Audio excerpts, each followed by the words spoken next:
For decades, families in Dukeville, North Carolina have wondered why a seemingly disproportionate number of the population has died of cancer and suffered from other ailments. Now, locals are worried they may be losing their well water. Since the 1930s, Ron Thomas has called this sprawling North Carolina farm home. Earlier this year, he began to worry over a possible health threat from the water. We do have a lot of family members that died with cancer.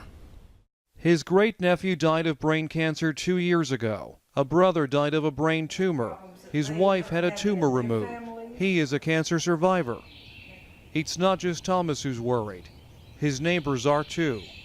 It's other people in this community have had problems, health problems. His farm is near Duke Energy's Buck Steam Station and 3 coal ash basins. My concerns is all this seepage.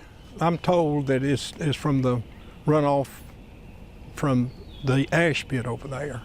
I would never want to downplay anyone's health concerns. I mean, I think those are real concerns for neighbors in some aspects.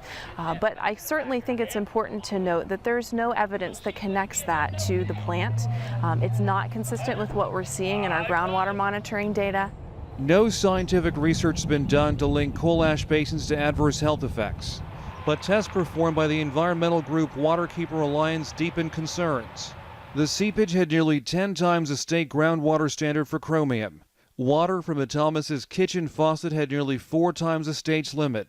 It exceeded the state limit for arsenic. In samples taken from the Thomas's well and wells used by 14 other families, the group found trace amounts of the cancer-causing chromium-6. In May, Duke sampled wells at several homes in Dukeville, including the Thomas's. Trace amounts of chromium-6 were found, but Duke says the levels were extremely low.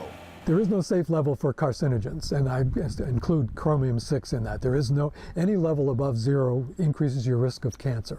Richard Clapp studies contamination in drinking water.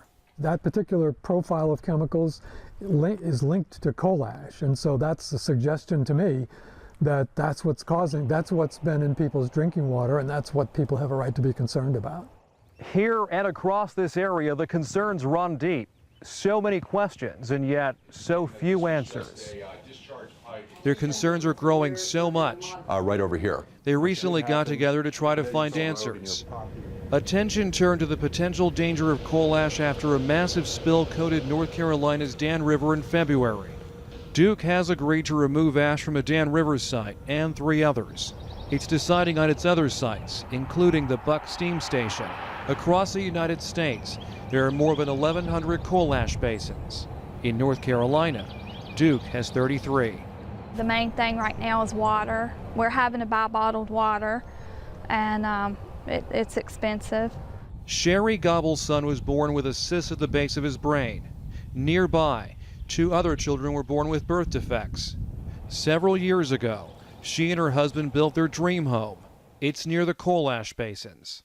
She, too, is worried.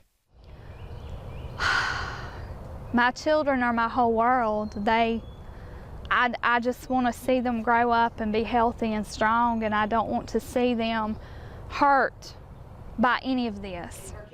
Families fear that if there is a health link to the coal ash basins, they may have to leave their homes and their livelihoods.